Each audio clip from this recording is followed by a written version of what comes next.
Hello everyone, today our topic is 8255 interfacing chip. आज की video में हम 8255 इंटरफेसिंग चिप का इंट्रोडक्शन पढ़ेंगे और उसके फंक्शंस देखेंगे कि ये किस तरीके से वर्क करती है। सबसे पहले हम देखते हैं कि 8255 इंटरफेसिंग चिप होता क्या है। The 8255A is a widely used programmable parallel input output device। जो है 8255 है, बहुत ज़्यादा parallel programmable input output device है जिसे बहुत ज़्यादा यूज़ किया जाता है। It can be program to transfer data under various condition from simple input output to interrupt input output.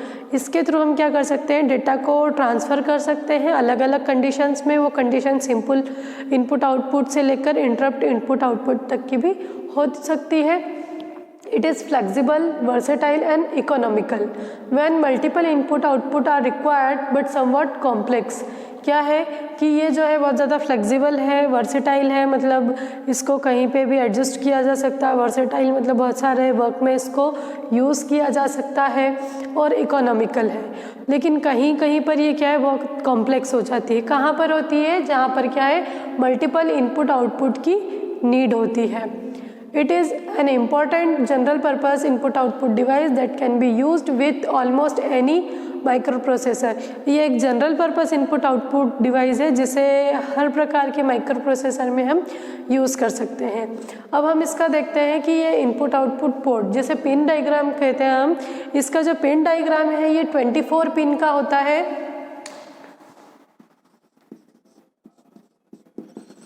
24 pin का इसमें जैसे देखें हम तो पोर्ट ए, पोर्ट बी और पोर्ट सी, 3 पोर्ट होते हैं जो कि 8-8 बिट के होते हैं। ठीक है। अब इसमें जो हमारा पोर्ट सी है वो क्या है, इसको फिर 2 पार्ट में डिवाइड किया गया है, port C upper and port C lower. It means इसको फिर 4 बिट में इंडिविजुअल डिवाइड किया गया है। पहला है पोर्ट सी अपर, देन पोर्ट सी लोअर, जो कि 4-4 बिट का होता है। अब इसको जो है क्लासिफिकेशन किया गया है, इसका 2 मोड में क्लासिफिकेशन किया गया है। जैसे हम देखते हैं कंट्रोल वर्ड्स है D0 से D7 तक, मतलब ये 8 बिट डेटा को कैरी करता है। अब जो है इसका जो क्लासिफिकेशन है मोड के अकॉर्डिंग, 2 मोड होते हैं इसके, BSR जिसे हम बीट सेट रिसेट कहते हैं, और दूसरा होता है इनपुट आउटपुट मोड। यहाँ पर क्या होता है, for port C no effect on the input output mode. ये जो बीट सेट रिसेट मोड है ये पोर्ट सी के लिए यूज़ किया जाता है और इसका इफेक्ट जो है इनपुट आउटपुट मोड पे नहीं होता है। अब नेक्स्ट जो है हमारा इनपुट आउटपुट मोड है जिसे फिर से 3 मोड में डिवाइड किया गया है, मोड 0, मोड 1 और मोड 2। मोड 0 जो है हमारा वो होता है सिंपल इनपुट आउटपुट मोड होता है, जिसे पोर्ट ए, पोर्ट बी और पोर्ट सी के लिए यूज़ किया जाता है। फिर नेक्स्ट है हमारा मोड 1 जो है, इसमें handshake input output for port A and port B.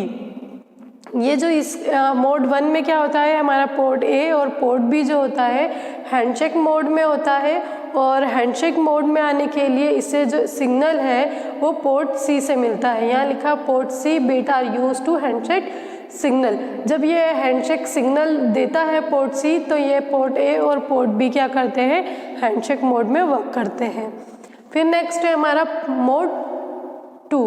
अब मोड 2 क्या होता है, by directional data bus for port A. Port A के लिए एक बाई डायरेक्शनल डेटा बस को प्रोवाइड कराता है। इट मीन्स हमारा जो डेटा है दोनों डायरेक्शन में कैरी हो सकता है।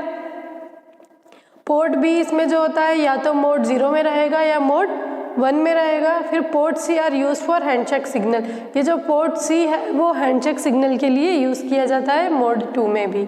अब हम देखेंगे कि जो 8255A का ब्लॉक डायग्राम कुछ इस तरीके से होता है। यहाँ पर हम देख रहे हैं कि ये जो है 3 पोर्ट है 8-8 बिट के। पोर्ट 1 है जिसे दो ग्रुप में डिवाइड किया गया है। फर्स्ट है ग्रुप ए और सेकंड है ग्रुप बी। अब ग्रुप ए में जो पोर्ट ए है वो 8 बिट का है। इट मीन्स ये इनपुट आउटपुट पोर्ट है। इसका एड्रेस होता है PA7 to PA0। अब इसके बाद ग्रुप ए जिसमें पोर्ट सी अपर है, ये कितने बिट का है, 4 बिट का है। इसका होता है इनपुट आउटपुट PC7 से लेकर PC4 तक का। अब ग्रुप बी के अंदर ही पोर्ट सी है जो कि लोअर है। जैसे पोर्ट सी हमने देखा कि जो 8 बीट का होता है हमारा पूरा पोर्ट सी, जिसे 4 बीट में डिवाइड किया गया है, एक होता है अपर और एक होता है लोअर। तो लोअर जो है इसे भी 4 बीट में डिवाइड किया गया है। ये इसकी पिन क्या होती है, PC3 से PC0 तक की। फिर हमारा ग्रुप बी के अंदर है पोर्ट बी जो कि 8 बीट का होता है, इनपुट आउटपुट पोर्ट है। ये कहाँ से होता है, PB7 से लेकर PB0 तक का। फिर इसके बाद हमारा जो है ये ग्रुप ए कंट्रोल है और ग्रुप बी कंट्रोल है यहाँ पर। फिर हम देखते हैं कि ये जो है यहाँ पर हम इसके लिए हमें कितने +5 वॉट करंट की नीड होती है और एक होता है ग्राउंड, इसका मतलब पावर सप्लाई है ये। फिर इसके बाद data bus buffer, data bus हमारी कितने बीट की होती है, 8 बीट की होती है। बाई डायरेक्शनल डेटा बस है, डेटा को जो है दोनों डायरेक्शन में कैरी कर सकती है। फिर नेक्स्ट है इसका हमारा read write control logic. Read write control logic के अंदर हम देखते हैं RD, WR, A1, A0, reset और ये है CS। तो अब सबसे पहले देखें ये क्या होता है, RD जो है RD इट मीन रीड, जो हम इसमें मेमोरी में से डेटा को रीड कर सकते हैं। जब सिग्नल लो होता है तो क्या होगा कि हम मेमोरी में से डेटा को रीड कर सकते हैं, और WR मतलब राइट, जब सिग्नल हाई होता है तो हम मेमोरी में डाटा को लिख सकते हैं। फिर ये जो A0 और A1 है ये क्या है, एड्रेस बस है। फिर रीसेट ये क्या करता है, जितने भी प्रकार के इनपुट हैं और जो है आउटपुट है, इनपुट आउटपुट को सेट करता है। और ये है चिप सेलेक्ट, कंट्रोल सिग्नल भी कहते हैं, ये जो कि कंट्रोल सिग्नल को प्रोवाइड करता है। तो ये जो हमारा था क्या था, ब्लॉक डायग्राम 8255A, जो कि जनरली सभी माइक्रो प्रोसेसर में यूज़ किया जाता है। आई होप आपको आज का वीडियो यूज़फुल लगा होगा। Thank you very much.